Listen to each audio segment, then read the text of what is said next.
Sir అక్కడ అలిరికి వచ్చిన తర్వాత ఎగ్జాక్ట్ అక్కడ 2 వచ్చినప్పటికీ నేను గెస్ చేశాను సార్, ఎందుకంటే సమ్మక్క సారక్క ఆ ఫెస్టివల్ ఉంటుంది అప్పుడే రిలీజ్ అవుతుంది సినిమా అనిపించింది.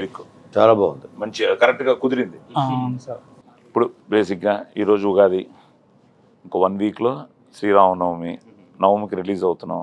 ఇప్పుడు ఎలా ఉంది నీకు? గుండె ఏం కొట్టుకుంటుంది? సార్ నాకైతే కొంచెం కూడా టెన్షన్ లేదు సార్. లేదు, టెన్షన్ లేదు. సార్ ఉన్నారు, ఆయన పడుతున్నారుగా. మేము నా టెన్షన్స్ అన్ని కోన సార్ అండ్ మా శివ చూస్తున్నారు సార్, నేను చాలా ఫ్రీగా ఉంటున్నాను.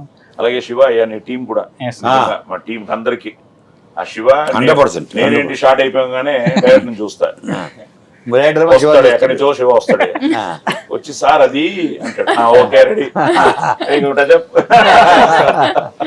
కానీ శివ ఎలాగ పరిచయం ముందు నుంచేనా సార్? 10 years బ్యాక్ నుంచి ఫ్రెండ్స్. ఓ నువ్వు ఇండస్ట్రీకి రాలేదంటో 10 years నుంచే నువ్వు 10 years బ్యాక్